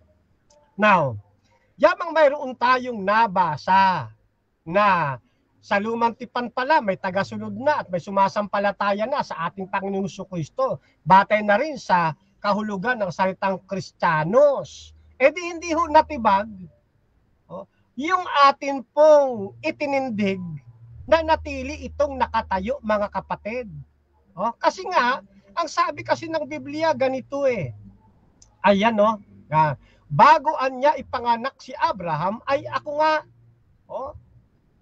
At ang kausap ng ating patriarkang si Moises na Jehovah, wala pong iba kundi yung kanyang sinampalatayanan at sinunod na Kristo. Yan. Kaya, mayroon na talagang Kristiyano sa luma pang tipan. Yan. Kumakain ba yung mga Kristiyano ito sa lumang tipan ng karumal-dumal, ng baboy? Hindi po Nagpatuloy po yan hanggang bagong tipan Pinatunayan ng negative, maski yung mga apostol ng mga Hudyo, hindi kumain Ni hindi rin nagturo na dapat kainin na ng mga hintil ang baboy. Kasi hindi turo ng Diyos, hindi turo ng ating Panginoon Jesucristo na kainin ang baboy. Kaya wala talagang mababasa na inutusan ang mga hintil na kumain ng baboy. Kaya yung ating paksa nananatiling nakatindig. Okay, last 2 minutes. Yan, nananatili pong nakatindig. Kaya matibay ang ating pananayuan Dito nga sa Complete Jewish Bible maganda pagkakasabi Ano sabi? Yan. He had come to regard abuse suffered on behalf of the Messiah. Napansin nyo? Hindi sinabing in behalf of the Messiah, kundi on behalf of the Messiah. Isang pagdiriin. Ano po? Isang pagdiriin ng kanyang tapat na pagsunod sa Mesiyas, sa Kristo, sa ating Panginoon Kristo nang hindi pa nagkakatawang tao. Ayun. Kasi nga bago pa si Abraham umiiral ng ating Panginoon Ayun. Kaya napakatibay mga kapatid ng ating tindig. Ano po? Marami pang talataya mga kapatid, kaya lang ako kakapusin na sa oras. Ano ho? Total wala namang nagiba yung pong affirmative side. Ano po? Kaya yung pagkagamit ko ng Ezekiel, hindi ho yan natibag talaga ituturo ng bayan ng Diyos ano ba yung bayan ng Diyos sa pangunguna ni Moises? Di ba mga Christian? Si Moises Christian At bayan ng Diyos, ituturo nila yung pagkakilala ng marumi at malinis. Kaya hanggang ngayon, ang bayan ng Diyos sa Seventh-day Adventist, itinuturo pa rin ang pagkakakilala sa marumi at malinis. Yun pong karumal-dumal, yung pong marumi, hindi dapat kainin ng Kristiyano. Ang dapat lang pong kainin sa panahon ng Kristiyano, yun pong ipinahintulot sa Levitico 11 hanggang sa bagong tipan. Yun ay walang iba kundi malinis na hayop, malinis na karne. Hindi pinakakain ang baboy. Ano po? Yan. Ngayon, tuloy tayo sa ating pang-apat na assignment. Kasi hindi naman na tawag dito, hindi naman na nasagot Ano po? Ayan. Kailan tinawag na pagkain o kailan tinawag na broma ang baboy? Ayun, buti nakahabol. Salamat. Okay, so dyan nagtatapos mga kapatid ang ating rebuttal ng affirmative. Dako tayo sa second cross ng ating negative. Pastor Brian Badao ng COAT. Your time start. Okay, more on clarification lang to bro. Yung sa mga naniniwala ka ba kahit sa Old Testament times na ang mga Gentiles ay iba sa mga Hudyo at ang Hudyo ay iba sa mga Gentiles? Opo. Iba ang Gentiles, iba ang Hudyo. Pag sinabing Gentiles, sila yung tinuturing ng mga hindi tuli. No? Sila yung hindi kabilang sa bayang lahi ng Israel sa katutubo. Yun po yung mga Gentiles. Okay, salamat. Ang mga Gentiles ba sa Old Testament kumakain ng baboy? Yes or no? Oo, kumakain sila, Gentiles sila. Hindi sila Christian Kaya yung paksa para sa Kristiyano, yung Kristiyano hindi kumakain ng baboy. Yung Gentiles kumakain. Maliban na lang po, kapatid, kung tatanggapin nyo, kayo ay Gentiles at hindi kayo Christian. Okay. Dito sa Roma, mayroon bang Gentile believer dito? Meaning to say, hindi siya Hudyo? Meron. Ano yan Roma yan Yan ay lungga ng mga Gentiles eh. Pero ang pinag-uusapan diyan, broma, hindi akatarton. Kaya yung ika-4 na assignment ko po, sagutin po ninyo mamaya. Kailan tinawag na broma ang baboy? Ayun po, maganda po yon na assignment po ninyo, sasagutin mamaya. Okay, salamat. Sabi mo, sa Old Testament, ang mga Gentile kumakain ng baboy. So, generally speaking, ang Gentile kumakain ng baboy. Ngayon, ang tanong ko, itong mga taga-Roma na Gentile, kumakain ba sila ng baboy? Yes or no? Opo, yung mga Gentiles na hindi Christian, kumakain po sila. Kaya nga, ipapakilala natin ng mga lingkod ng Diyos yung pagkakaiba ng marumi at malinis. Hikayatin natin sila na lumakad sa wastong daan. Yan ang dahilan kaya tayo nangangaral ng Ebanghelyo eh. Para mailayo natin sila sa maling landas at maitama ang kanilang pananayo at pananampalataya. So, kung kumakain sila, salamat sa sagot bro. Kung kumakain sila pala ng baboy, meaning to say, pagkain sa mga Gentiles ang baboy. Yes or no? Yes, pagkain sa mga Gentiles. Pero hindi siya pagkain sa mga Kristiyano. Kaya yung aking paksa, ang pinatutunayan ko, yung mga Kristiyano, hindi kumakain o hindi pinahintulutan kumain ng baboy. Kasi sila ay ibinukod na ng Diyos eh. Binanal na sila. Ginawa na silang anak ng Diyos. Kaya dapat mananatili sila sa pinagkatawag sa kanila. Hindi na sila susunod sa lumang pamuhay ng mga Gentile. Alright, salamat. Binanggit mo yung broma, atakan tarton, sabi mong ganon. Actually, sinabi mo lang ang baboy under atakarton. Pwede mo bang ipaliwanag una sa akin? No? Kasi baka alam na ng mga viewers eh. Yung broma, bakit mo sinabi na walang baboy sa broma? Opo. Ano ba yung broma? Opo. Pag sinabi pong broma, yun po ay tumutukoy sa lahat ng ipinahihintulot na kainin. No, kasama po dyan yung asib, yung mga gulay, yung tinapay, yun pong karning malinis, yan po yung sasakupan ng broma. Pero pag sinabing akatarton, tumutukoy po yan sa mga karumal-dumal, katulad ng baboy, etc. Alright, okay. Doon sa may Romans chapter 14, verse 20, Brother Camacho. Ano ba yung tinutukoy doon na pagkain? Ang Greek word niya, estio. Kasi, sige, pakisagot lang. Ano ba yung ang sinasabi niya na pagkain? For that man who eateth with offense. Ano yung eateth dito? Ito po yan, bromatos, ang pagkakabanggit sa atin. Hindi po yan tumutukoy sa karumal-dumal na karne. Yan po ay tumutukoy, hindi tumutukoy sa baboy specific. Doon po sa atin tong paksa, yung Romans 14:20. Okay. So, ano yung general na word para sa food? Pagkain po, general na term po yan, tulad niya ng Greek term na broma. Generic term ng broma. Patungkol po yung sa pinahintulot lamang na kainin. Hindi kasama ang karumal-dumal. Alright. So, meaning to say, sa mga Gentiles, nag-agree ka kanina na pagkain sa mga Gentiles, yung tawag niyang baboy. So, ang tanong ko, kung sa context ng mga Gentiles, kung general ang word na broma, pasok ang baboy sa broma. Yes or no? Sa context ng Gentiles, yes, pasok yan. Kasi broma sa kanila yung baboy eh. Pero dito tandaan natin, ang sumulat ng Biblia ay mga Hebreo. Yun. Mananampalatayang Hebreo na naging Kristiyano, gamit lang ang titik ng Greek, ng Koine Greek. Ibig sabihin, susundan mo yung kanilang pagkakasulat na Koine Greek sa konsepto at kaisipan ng isang Hudyong manunulat na Kristiyano. Tawag yan Hebraism. Okay. So agree ka na yung si Paul ay Grego? Hudyo po si Apostol Pablo. Ano nga siya ng Sanhedrin eh. 'Di ba? Pinuno siya ng Sanhedrin eh. Hudyo po siya eh. Kaya nga hindi siya magtuturo na pwedeng kainin ng Kristiyano ang baboy eh. Opo.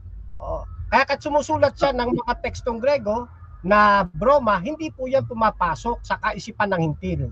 Sa hermeneutics may tinatawag tayong Hebraism. At diyan natin uunawain yung kanilang mga sulat. Hindi, ang tanong ko kasi kung Hudyo ba siya o hindi siya Hudyo, hindi yun ang tanong ko eh. So, hindi mo ba alam na si Paul ay may lahing Griego? Yes or no? May lahing Griego? Yes or no? To be honest, ay hindi ko na-research yung kanyang, kung may kalahati ba siyang lahing hintil. Ano? Pero sa kanya kasing mga liham, binabanggit niya, siya'y Hudyo, o kabilang siya sa Sanhedrin, etc. etc. Pero hindi ibig sabihin nito na kumain siya ng baboy. Walang mababasa si Apostol Pablo kumain ng baboy. Alright, salamat Brother Camacho. Sa Acts chapter 15, okay, salamat. Okay, so dyan nagtatapos mga kapatid ang second cross ng ating negative sa affirmative. So shoutout muna mga kapatid dito sa ating live. Shoutout dito kay Jeff T. Orieta. Sabi niya, magaling ding tanong Bro Camacho. Dapat yung logos sa John 1:1 kahit Greek dapat unawain sa Hebraic concept. Shoutout din kay Neneng Amto. Paul was a Jew, not Gentile. Shoutout din kay Raymark Asigan. Parang Bible study lang ang nangyari sa negative. Shoutout din kay Emi Alfonso. Oy, sana di ako nahuli. Shoutout sa dalawang magaling na debater. Dito din kay shoutout din mga kapatid kay Reggie de la Cruz. Kristiyano ako Camacho. Kumakain ako ng baboy at dinuguan. Ang sarap ng lechon Camacho. Subukan ko kumain ng balat ng lechon. Mawawala ang takot mo sa kautusan tungkol sa pagkain. Shoutout din kay Richie Cortez. Napanood din ako ng live ng debater ni brother. Shoutout din kay James Alaher. Ano si Moises Cristiano.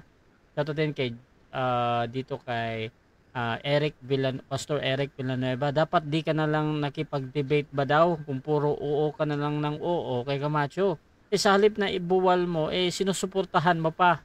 Shoutout din mga kapatid kay Kuya Eric. Basta pagkain ng baboy ang paksa sa debate, walang titibag sa stand ng SDA. At shoutout din mga kapatid kay Pastor Jeromil Amlon. Sabi niya, kumakain ako ng humba. Shoutout din mga kapatid kay dito kay Emi Alfonso, Nining Amto. Shoutout sa inyo mga kapatid. So, tuloy-tuloy tayo. Dako tayo sa ating rebuttal. Pastor Brian, your time start now. Alright, salamat sa mga comment natin dyan. Kasi hindi naman tayo nakikipagdebate para mamuntos.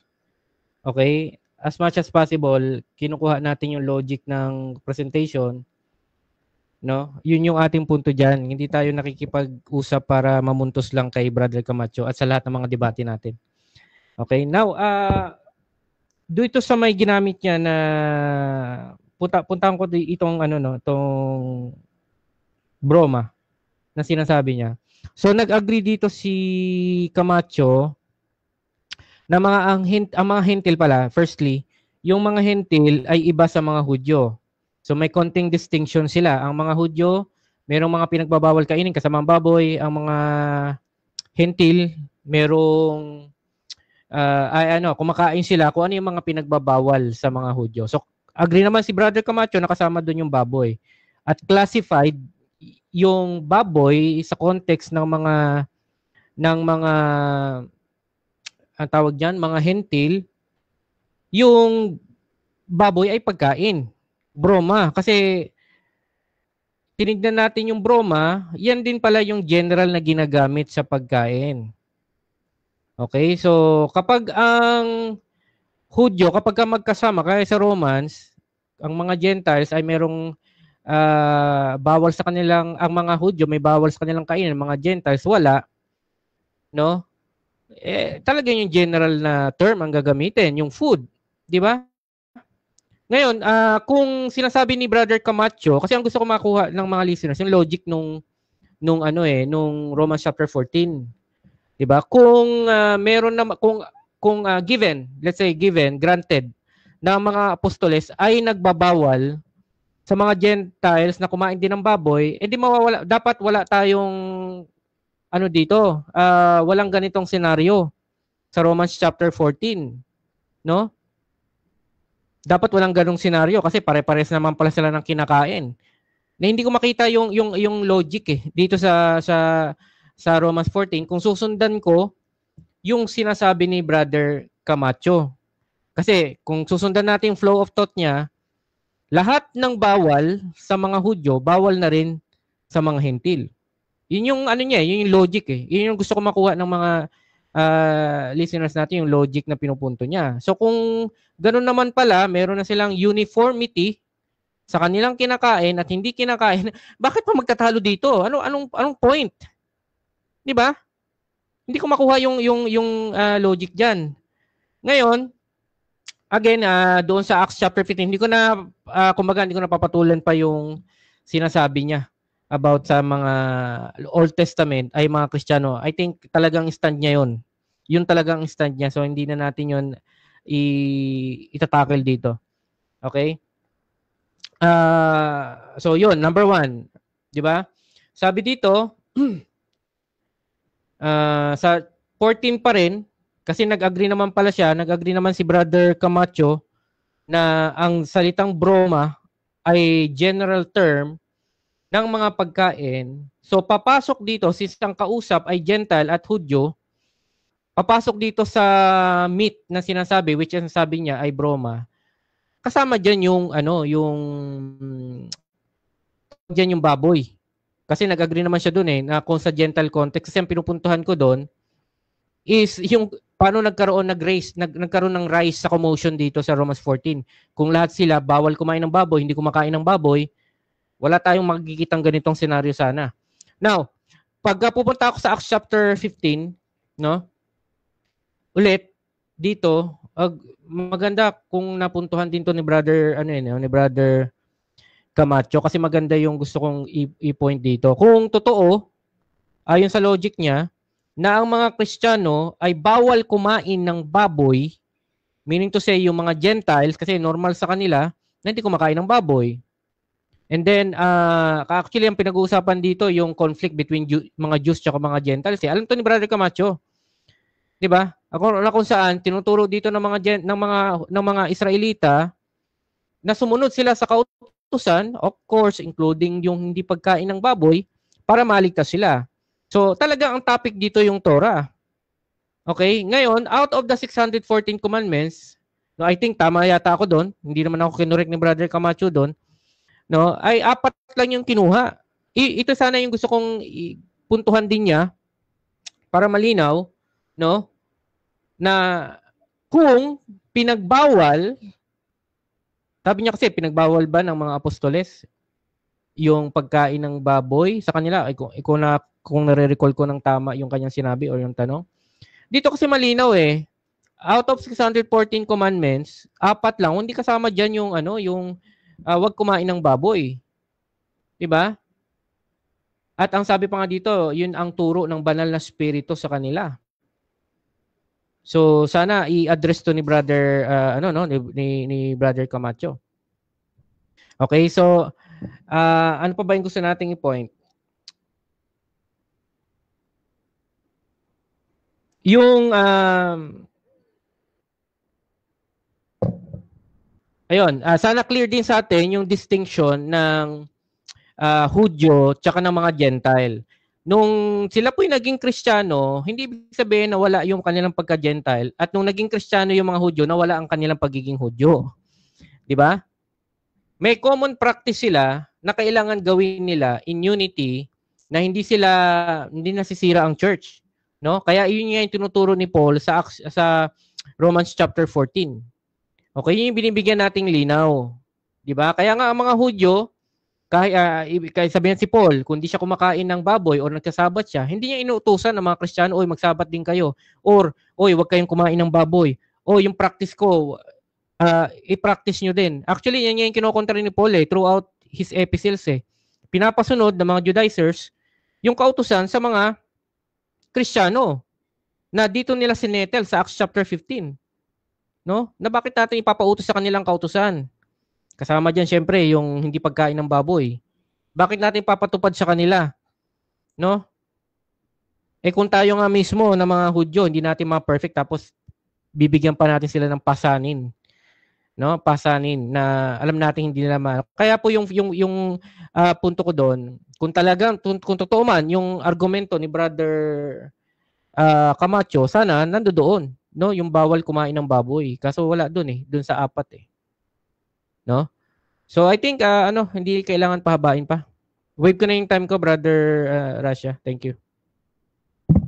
So dyan nagtatapos mga kapatid ang rebuttal ng ating negative. Dako tayo sa ating second cross ng affirmative. Fernando Camacho ng SDA. Your time start now.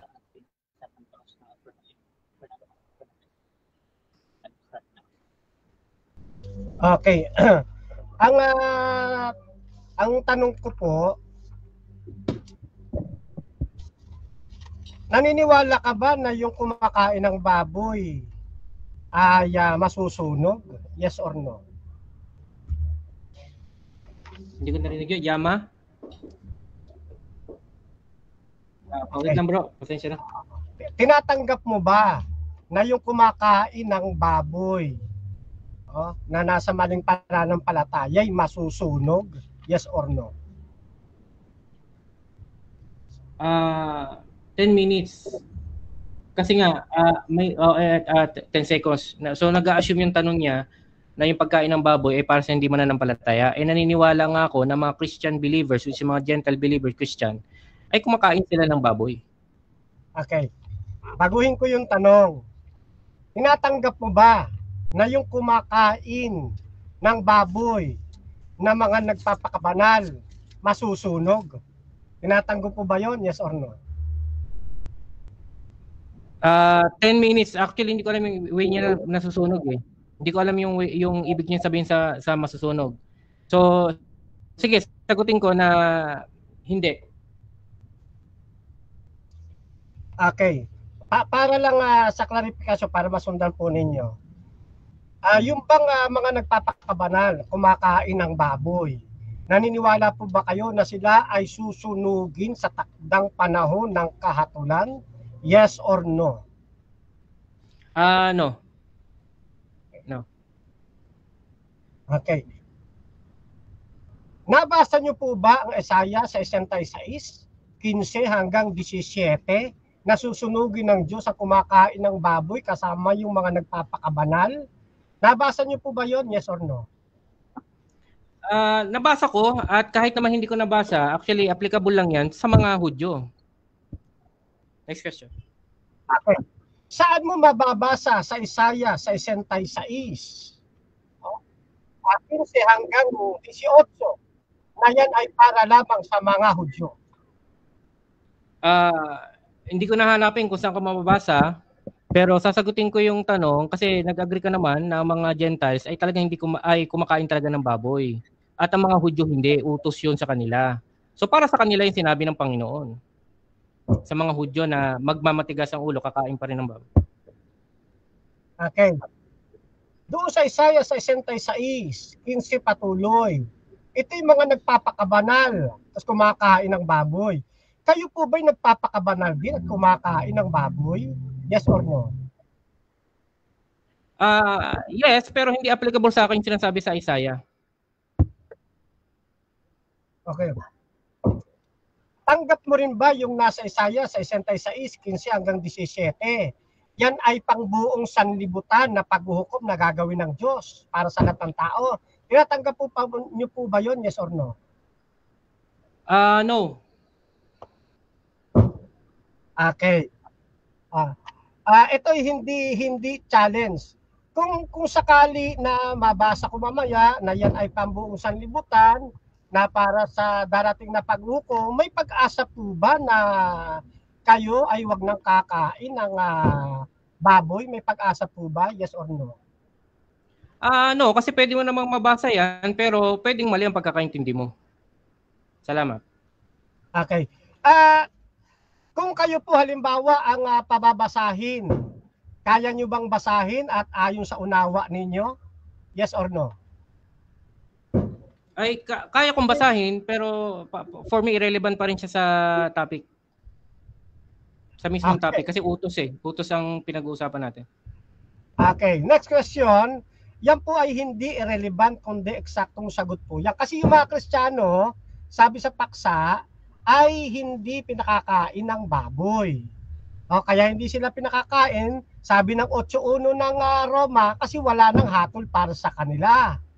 O, tinatanggap mo ba yon na wala nang hatol yung mga na kay Kristo dahil sila'y sumusunod at sumasampalataya kay Kristo, kabilang na hindi pagkain ng baboy? 10 minutes, naniniwala ako doon, pero hindi kasama yung hindi pagkain ng baboy. Assumption sa side mo yon. Ina-assume mo kasi yun eh. Ina-assume mo. Okay. Next question. Regarding doon sa Roma na binanggit mo kanina. Nabasa niyo no po ba yung ancient GW na treatise on fasting sa Megalat Tanit regarding sa Roma 14? Nabasa niyo po ba yun? Yes or no? Hindi pa. Okay. Then yung Dadidakhe 8.1, nabasa nyo na rin po ba yan in related doon sa Roma na binabanggit po ninyo? Yes or no? Yes, nabasa ko yung Didakhe pero hindi ko na matandaan yon, and I believe hindi nakalagay doon kung sino yung author ng Didakhe. Okay. Kailan lumitaw ang Didakhe? Hindi ko memorize kung anong year siya lumabas. Pero ang pag-authorship ang pinag-uusapan, walang nagki-claim ng authorship doon.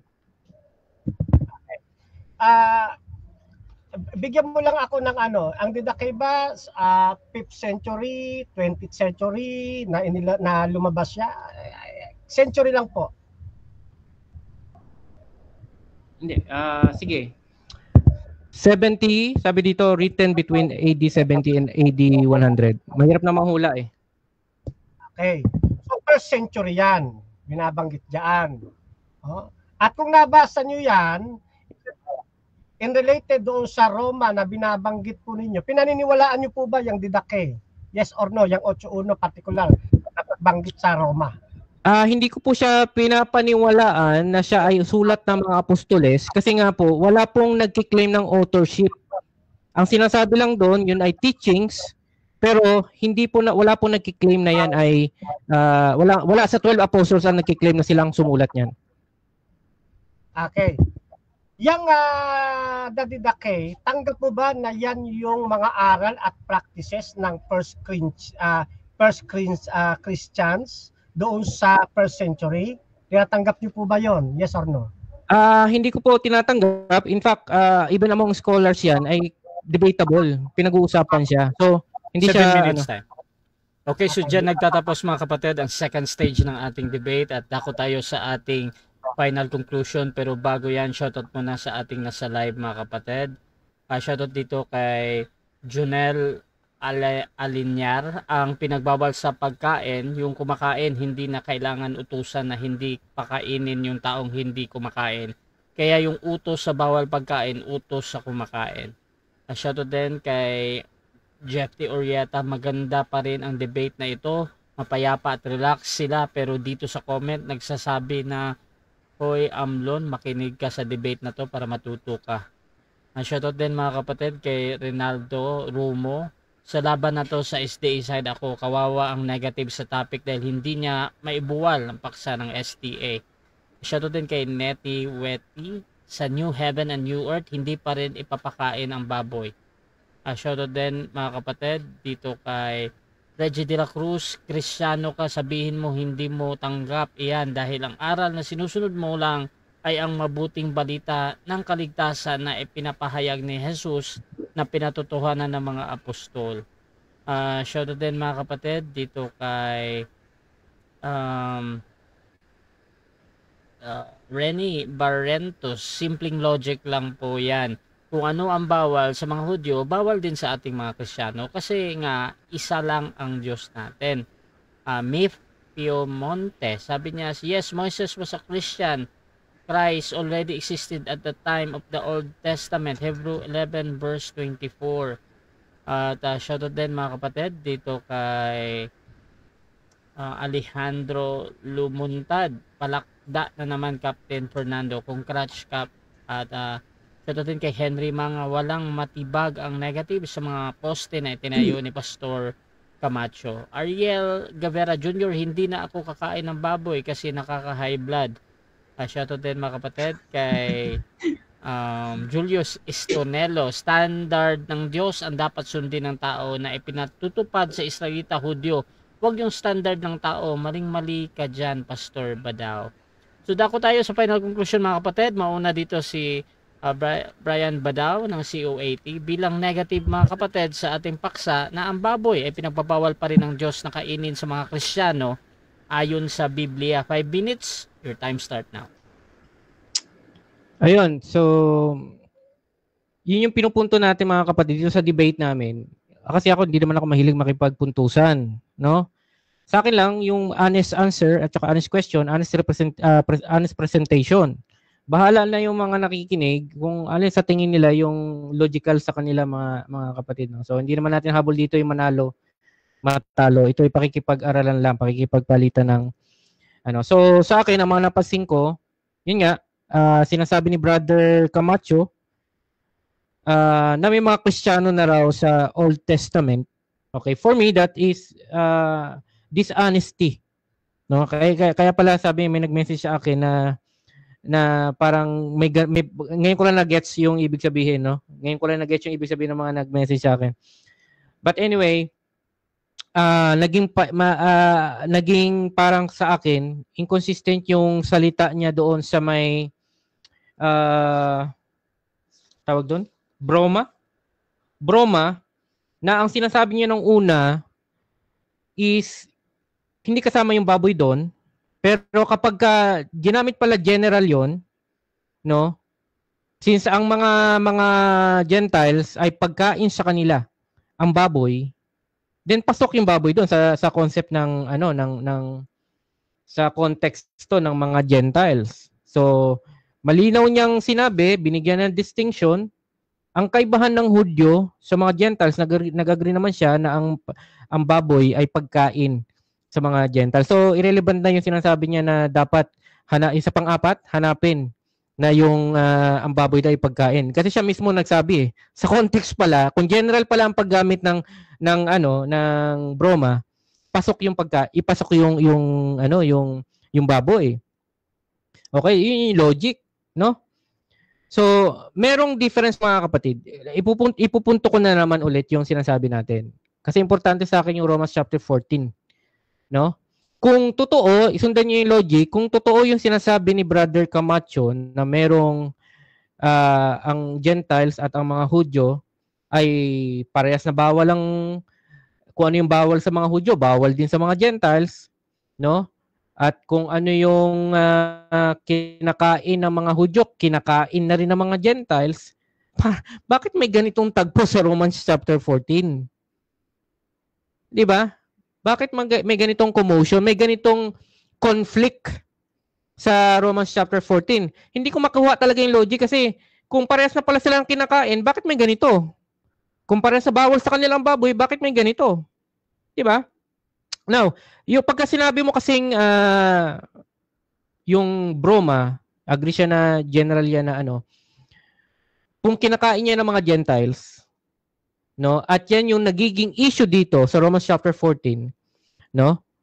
Kasama dito yung baboy kasi nga malinaw na kinakain dito ng ibang Kristiyano, which is mga Gentile Christians, kinakain nila dito yung mga bawal sa mga Hudyo.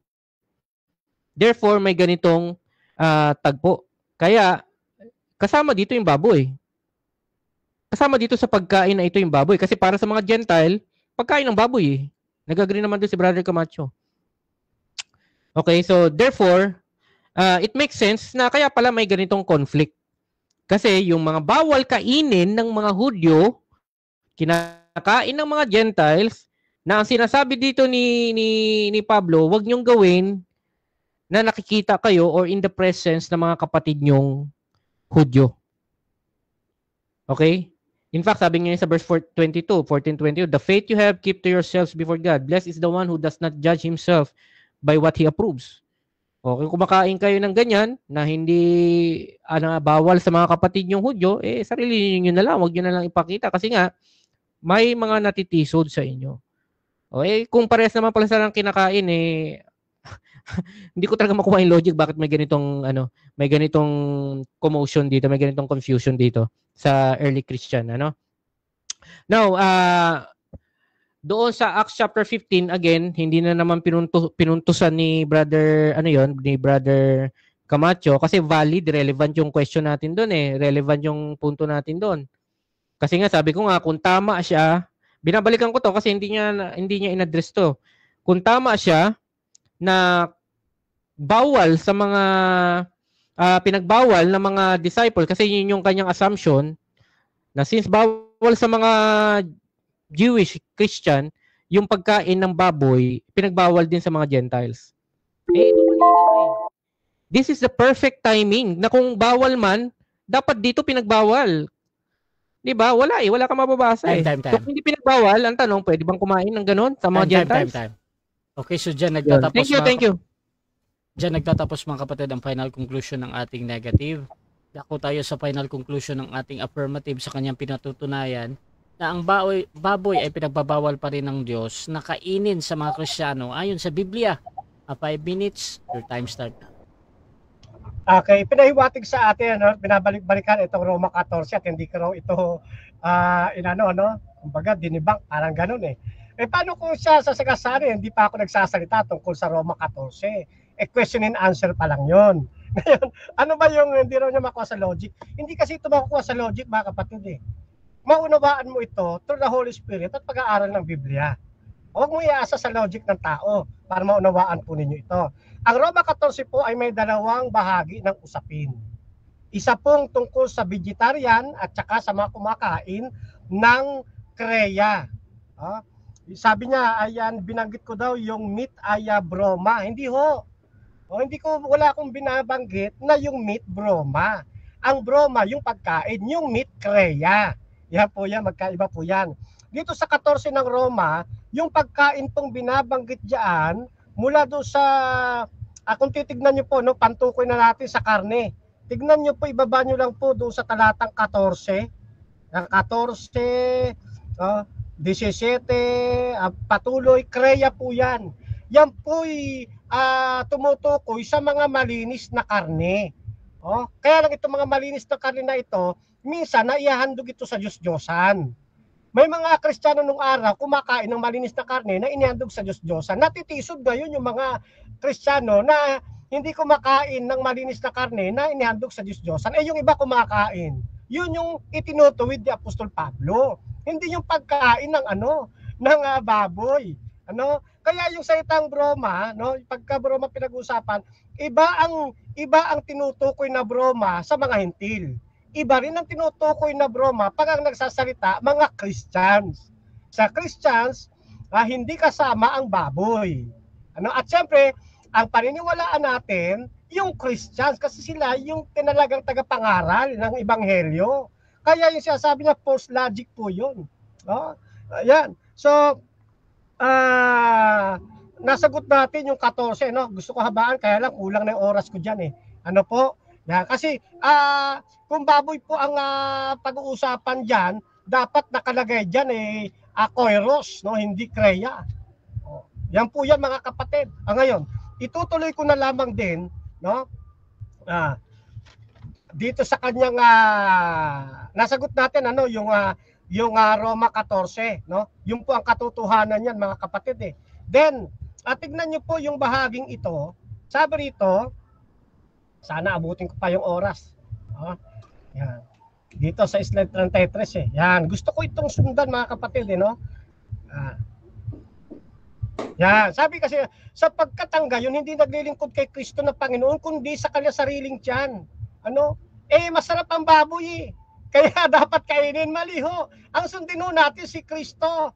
Ngayon, sabi doon sa aklat ng Isaiah, mga kapatid, susunugin yung kumakain ng baboy, at yung mga nagpapakabanal yan Natutuwa nga ako, hindi niya tawag din, tinutulad yung pagiging Christian sa lumang tipan talaga kasi pag tinutulan yung maraming talata, nagigipit sa kanya eh. Asan na ba yon? Gusto kong basahin ito eh. Yung Isayas. Kasi binabanggit doon, ang Diyos ay magpapataw ng parusa sa lahat ng mga tao. Pangbuong sanlibutan po yun, mga kapatid, na mangyayari. No? Kulang lang talaga yung oras ko eh. Di ba? Linabanggit ko naman na sa inyo, mga kapatid. Pagdating ng araw ng kahatulan, mga kapatid, tayo po ay parurusahan ng Diyos kahit pa kayo nagpapakabanal, pero kayo'y kumakain ng laman ng baboy. Ayan sabi nung talata, yan. Malinaw na binabanggit sa atin ng talata, Isaiah 66, ang Panginoon darating na may apoy, ang tinutukoy nito sa hinaharap na paghatol. Pero kung susunod ka kay Kristo, hindi ka kakain ng baboy, ang sabi ng 8 ng Roma, 8:1 ng Roma, wala nang paghatol. Pero kung ikay nagpapakabanal ka, kumakain ka ng baboy, ikay parurusahan ng apoy. Isusugba ka sa apoy. Ayan Tapos sa 17, nagsisikain ng laman ng baboy. Sila'y darating sa isang wakas na magkakasama. Sabi ng Adventist, hindi. Sabi ng Panginoon. Kaya ito ay pinapangaral ng bayan ng Diyos. Ituturo yung pagkakaiba ng malinis at marumi. Kaya wag kakain ng baboy ang mga Christians. Kasi hindi yan ipinakakain sa atin. Sabi sa talata 18, lahat ng bansa. Ay, sayang. Sige po, maraming salamat. Okay, so dyan nagtatapos mga kapatid ang debate natin between SDA and COAT mga kapatid. So before natin end yung ating live, syempre gusto ko muna kayo magpasalamat sa ating nasa live at kung saan man makarating ang video na ito. So unahin natin ang ating Fernando Camacho, bro. Salamat, bro. Opo, at lubos ang ating pasasalamat. Unang-una, syempre sa ating pong Panginoong Diyos na tayo po ay pinahintulutan na magkaroon ng ganitong makabuluhang pag-uusap. At salamat kay kapatid na Rasya kasi siya yung talagang tagapamagitan mula sa pagkabuo ng paksa hanggang sa pagmo-moderator. Thank you kapatid na Rasya. At kay kapatid na Brian Badaw, maraming salamat. Napaka-professional niyo palang kausap. At ganyan yung mga sana matularan tayo ng iba pang mga apologist po. At sa comment section, nagkakabanatan sila. Maraming salamat din sa inyo mga kapatid. Kontra man or positive. Salamat po sa inyo. Bahagi kayo ng tagumpay ng pag-aaral po ngayong gabi. Muli po ay iniiwan ko kayo sa mapagmahal na palad ng ating pong Panginoong Diyos. Hasta la vista. Viva El Señor. Viva Adventista del Séptimo Día. Chokbok, hamnida, mispa sa inyong lahat mga kapatid. Okay. At Bro Brian, pasalamat din. Ayun, una-una, of course, salamat din sa Panginoon for this opportunity na makipag-aralan, no? And secondly, salamat always kay Brother Rasya, no? Dahil siya yung ating tama yung sinasabi ni Brother Camacho, simulang mabuo yung hanggang ngayon, kasama natin si Brother Rasya para maging ordered yung debate, And of course, kay Brother Camacho, and hindi naman ako nabigo kay Brother Camacho, talagang maayos ka debate, maayos ka usap. So, glory to God din dahil meron tayong praises din na nagmula sa kakausap natin. And I believe na dapat talaga ganito makipag-usapan. Hindi kailangan magbangayan or mag-away, magsalita ng hindi magaganda sa kapwa natin. So, salamat Brother Camacho for being very professional at gentleman. Wow. So, God bless ating lahat. God bless ating lahat. Sa mga viewers din natin, salamat sa sinamahan nyo kami sa buong debate na ito. So Rasya TV gusto din magpasalamat sa lahat ng sumusuporta at laging naniniwala pa din sa ating pagmo-moderate. Kung gusto nyo sumali sa ganitong gawain, pwede kayo mag-PM sa akin or maghamon man sa dalawang ito. Nandito si Fernando Camacho ng SDA mga kapatid. Matagal ko na itong kakilala at talagang defensor ng SDA at si Brother Brian Badaw mga kapatid ng COAT. Pwede nyo akong gamitin as mediator sa yung pag-usap basta sumasang-ayon lang kayo sa lahat ng patakaran dito sa aking platform mga kapatid. Kasama din doon yung mga kondisyon ng ating debate gaya ni Camacho na talagang need ng open camera. Yun yung kondisyon niya. At sa iba pa merong mga ganun na mga kondisyon.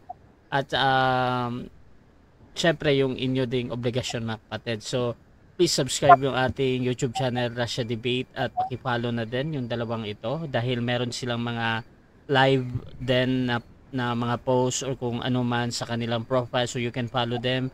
Kung gusto nyo magsuri sa kanilang pananampalataya, nandyan nakatag naman yung pangalan ni Camacho dyan at kay Badao, so mga kapatid. So paki-follow na din ako, Russia Vista mga kapatid, dahil dito ako laging nagla-live sa aking profile. So maraming salamat at this is Admin Russia ng Russia TV and we're out. Ayun.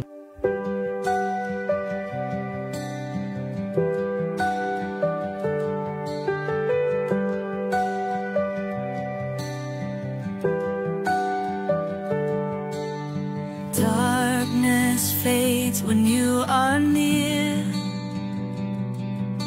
Your light breaks through our deepest fear.